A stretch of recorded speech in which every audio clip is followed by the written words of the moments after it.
January 23rd, 1945.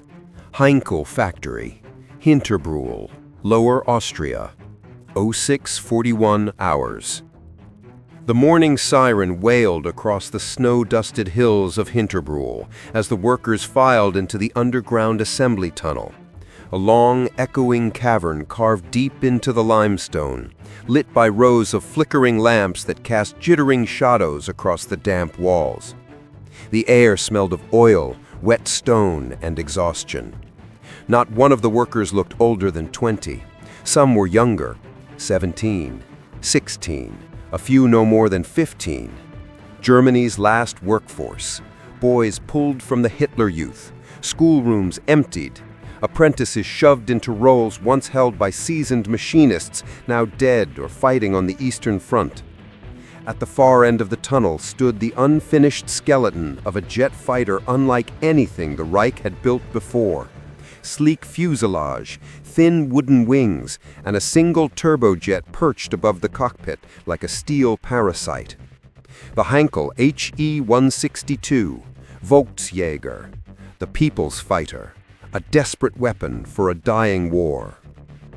Oberleutnant Franz Keller, one of the few experienced Luftwaffe pilots left, stood beside the airframe with a clipboard, breath steaming in the frigid air. He had flown everything, Messerschmitts, Junkers, even prototypes, but nothing as strange and hurriedly constructed as this. "We're building jets out of plywood," he muttered bitterly, "and we expect them to save Berlin." Beside him, a teenage mechanic named Emil adjusted his oversized gloves nervously. "Sir, they said the wood's reinforced. Special glue. Strong enough." Keller topped the clipboard. "The glue's freezing in this temperature. It won't cure properly." Emil swallowed but said nothing. He knew Keller was right. Everyone did. But orders were sacred now, the Reich throwing its remaining strength into whatever could fly. A senior engineer shouting from the gantry interrupted the silence. "Prepare fuselage 18 for test fit. Watch the struts. Last batch snapped." The boys rushed forward, hauling tools with stiff fingers. One carried a wing panel still dripping with resin that hadn't fully set. Another dragged a toolbox nearly as heavy as he was. Keller watched them work with a hollow ache in his chest. Children building a jet meant to climb to 800 kilometers per hour. Children tightening bolts they could barely reach. Children assembling the last dream of a collapsing regime. A sharp metallic bang echoed through the cavern as a misaligned panel dropped.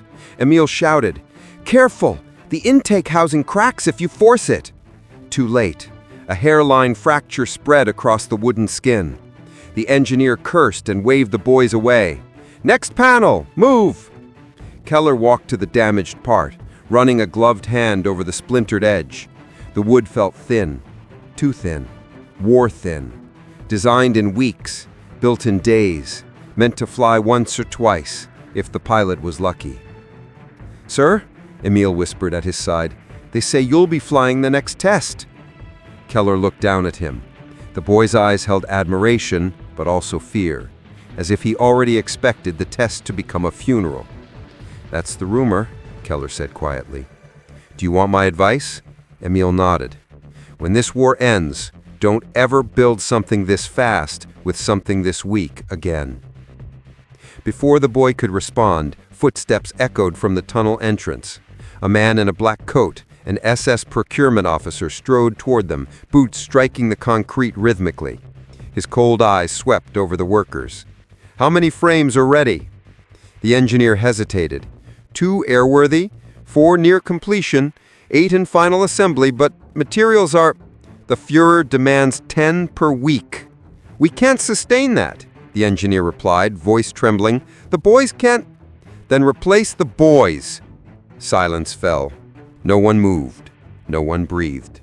Keller clenched his jaw. He had seen soldiers collapse from exhaustion, pilots die from rushed designs, aircraft fall apart mid-flight due to shortcuts and shortages. But nothing compared to this, watching children forced into war factories to build death machines they barely understood. As the officer walked away, the engineer exhaled shakily and muttered, "Back to work." A distant rumble shook dust from the rock ceiling, Soviet artillery from the east. The front was less than 200 kilometers away. Keller studied the He-162 again. The tiny jet was beautiful in its own strange way, compact, fast, deadly in theory, a 30mm cannon, a BMW 003 jet engine, lightweight, sleek. But every beauty hid its flaws. 3 test pilots had already died, one from a structural failure in the tail, another from engine flameout, a third when the canopy latch failed mid-flight. "Sir," Emil said quietly, "do you think it will fly?" Keller didn't answer immediately. He walked around the fuselage, inspecting the intake, the wooden wings, the control surfaces still being sanded by a 16-year-old with raw, cracked hands. At last he said, "It will fly," then added, voice low, "but I don't know if it will land." A whistle blew. Lunch break. The boys set down their tools and formed a line near the entrance for thin soup and stale bread. Keller remained beside the unfinished jet, staring into its hollow cockpit. Tomorrow, or the next day, or the one after, he'd be strapped inside that cockpit, the world screaming beneath him at jet speed while wooden panels shook around him. A fighter built by boys too small to carry rifles. A machine born from desperation. A machine he might die inside. As he stepped away, something cold dripped on his shoulder. Keller looked up. A crack had formed in the tunnel ceiling. Small, spiderweb-like, but real. The earth above them was shifting. The cavern groaned again. Emil looked up nervously. "Sir, this place isn't safe." Keller nodded grimly. "Neither is the sky."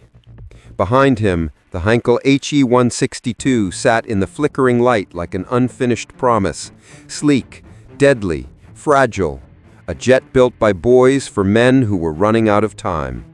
The next morning's test flight would determine one thing: whether this hastily built miracle of wood and metal could save the Reich's dying air force, or whether it would bury another pilot in the wreckage of a dream assembled too late. January 25, 1945. Hinterbrühl Airfield. Dawn. 07:28 hours. A frozen mist clung to the ground as Oberleutnant Franz Keller climbed into the cockpit of Heinkel He-162, Fuselage 21. The airfield was little more than a cleared strip of rough ground beside the mountain, its edges lined with snowdrifts and wreckage from earlier, successful flights no one talked about. Fuel trucks idled beside crates of spare wooden panels. SS officers watched from the far end of the strip. The teenage workers stood silently near the hangar doors, faces pale in the morning light. Emil was among them, arms wrapped around himself for warmth or fear. Keller lowered himself into the seat. The cockpit was cramped, instruments hastily wired, control surfaces stiff. Frost clung to the inside of the canopy. He wiped it with his glove and saw steam cloud his breath. "Fuel line secured," a mechanic said, voice shaking. "Engine primed." Keller nodded. "Clear the area."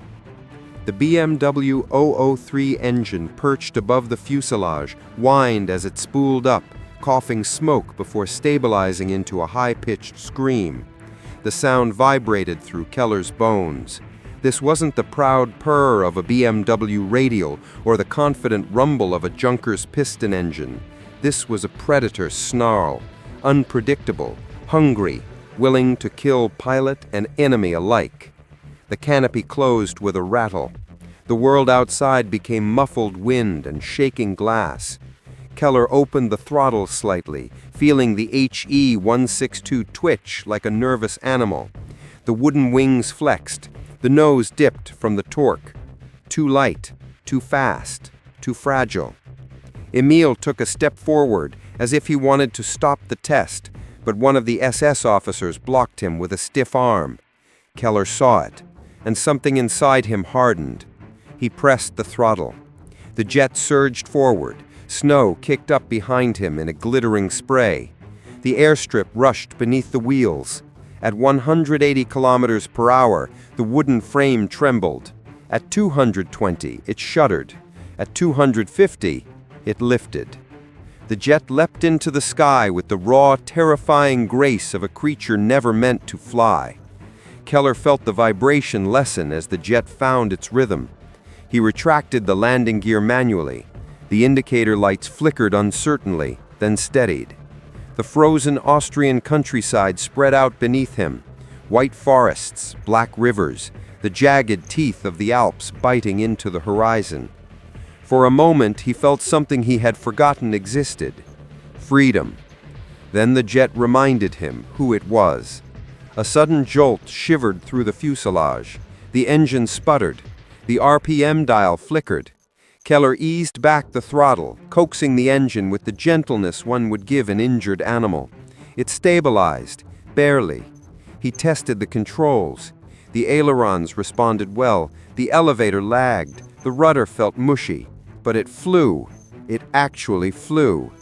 He banked left, bringing the HE-162 into a low circle over the valley. The world blurred at the edges of the canopy. The wooden wings creaked under the stress of the turn. Keller kept pressure gentle. Too much, and the glue seams would fail. He knew exactly where the flaws were. He had watched children glue them together. A voice crackled in his headset. The ground controller. Volksjäger 21, report status. Keller hesitated. He looked down at the assembly tunnel built into the mountain, where boys labored in the cold to finish the next batch of jets. He pictured Emil's face, the fear, the exhaustion, the fact that he would soon be behind a cockpit himself if the Luftwaffe approved mass deployment. Keller pressed the transmitter. Control, this is 21. Airframe unstable. Engine output fluctuating. Request immediate landing clearance. Denied. Continue test. Full climb to 6,000 meters. Perform high-speed dive. Keller stared at the radio. He felt something inside him snap. Not fear, not panic, but clarity. He would not be the man who sent those boys to their deaths. He would not validate this machine. He banked the jet away from the airfield. 21, repeat your heading, the controller snapped. Keller ignored him. He lowered altitude, flying just above the treetops. The HE-162 shuddered in the cold air, but Keller held steady. The SS officers on the ground realized what he was doing. Shouts echoed. A car engine roared. Too late. Keller pushed the jet harder, feeling the wings strain. A loud crack echoed through the fuselage. One of the wooden seams had fractured.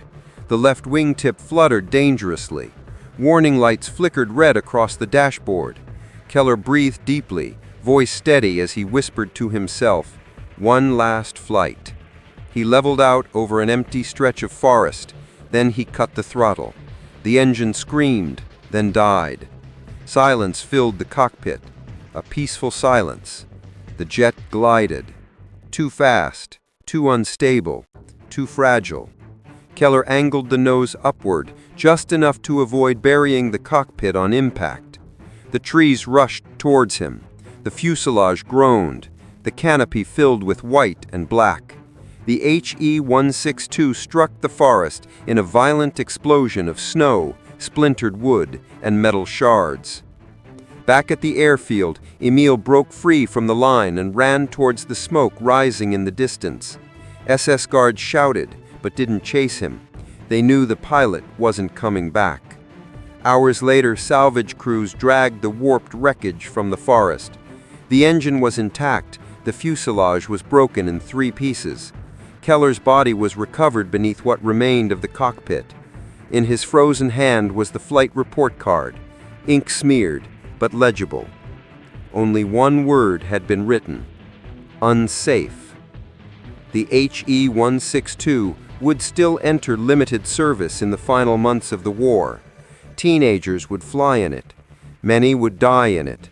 But the official records always noted that the very first pilot to declare the Volksjäger combat ready also declared it too dangerous to save the war. January 24, 1945, Hinterbrühl Underground Assembly Tunnel, 15-12 hours. The cavern groaned again as the afternoon shift dragged on, a low rumble rolling through the limestone walls like the breath of something ancient buried deep inside the mountain. Dust drifted down from the rafters, settling on half-finished fuselages and the thin shoulders of the teenage workers tightening bolts with trembling hands. Oberleutnant Franz Keller stood at the edge of the assembly floor, clipboard tucked beneath one arm, watching Emil and two other boys struggle to hoist the wooden wing panel into place. The panel flexed unnervingly, too soft, too green, not fully cured. Keller stepped forward. "Easy, keep the load balanced," he warned. Emil nodded, jaw clenched, face pale from cold and fear.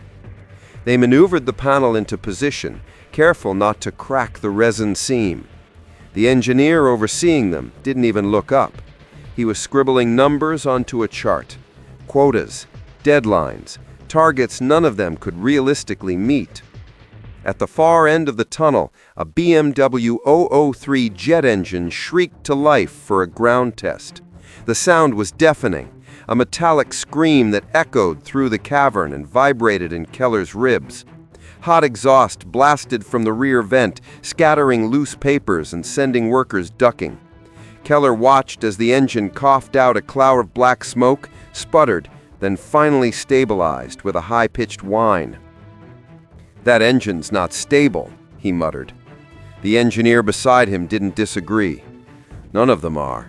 Fuel mixture's inconsistent, bearings freeze, compressors stall. But Berlin wants numbers, not excuses." Keller looked at the rows of jet engines lined up in crates, each one a gamble, each one a potential death sentence. The Volksjäger program had demanded a miracle in 90 days. Heinkel had delivered one, in theory. But the reality stood before him. Young boys assembling a 500-mile-per-hour coffin. Emil approached with a question, but before he could speak, a siren wailed overhead. Air raid, again. The tunnel lights flickered as generators switched to reserve power. Workers scrambled to their stations, some running, some too exhausted to manage more than a shuffle. Outside, Allied bombers were pounding every rail line and fuel depot, feeding Germany's war machine.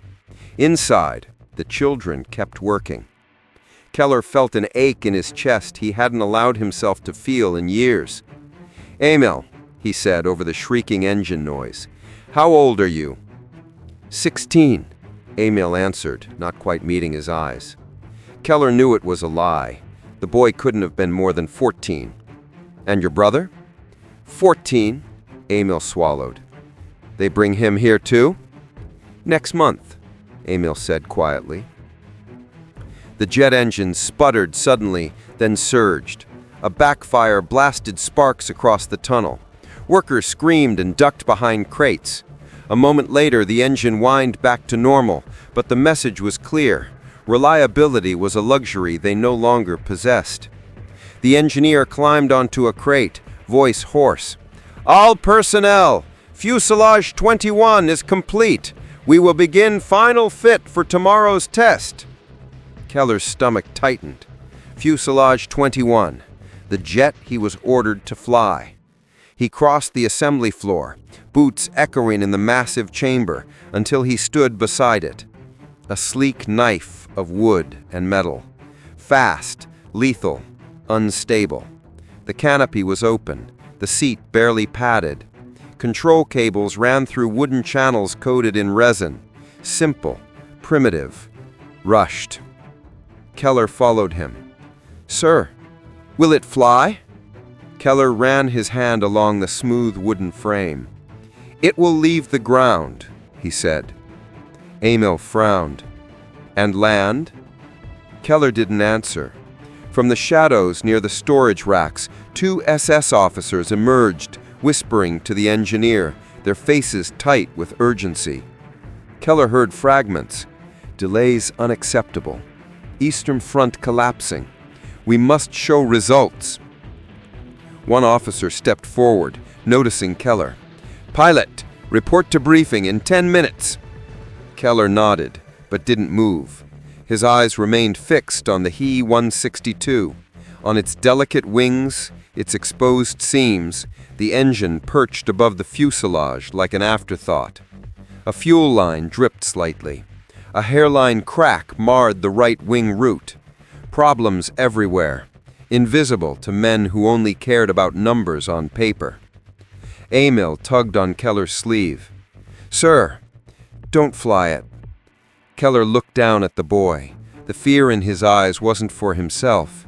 It was for Keller, for the men dying to prove this machine worked. "Everyone who's flown it so far is dead," he whispered. "They say it's sabotage or bad parts or rushed design, but they're lying." Keller placed a hand on the boy's shoulder. "I know." The assembly floor quieted as the BMW engine test ended. Silence returned, cold, heavy, suffocating. Only the faint drip of water from the ceiling broke the stillness. Keller leaned closer to the He-162's fuselage and saw something he hadn't noticed before. Tiny white crystals forming along the resin seam. Frozen glue. The cold was ruining the curing process. The wings wouldn't hold under stress. He clenched his jaw. "If I refuse," he murmured, "they'll replace me with someone younger, someone who doesn't understand the risks." Emil tugged on Keller's sleeve. "Sir, I don't want to build coffins." "You're building a future," he said, though he didn't believe it. "Just not the one they think." Footsteps approached. The SS officer again. "Pilot, now!" Keller straightened, his fate sealed. Tomorrow's flight would determine everything. Whether the Volksjäger would enter service, whether German boys would be pulled from schools to fly them, whether the regime would cling to one last desperate hope. As Keller walked toward the briefing room, he glanced back. Emil stood beside the He-162, small hands resting on the fragile wooden wing. Hands that had built a machine too dangerous for the men who would fly it. The jet looked beautiful in the lamplight.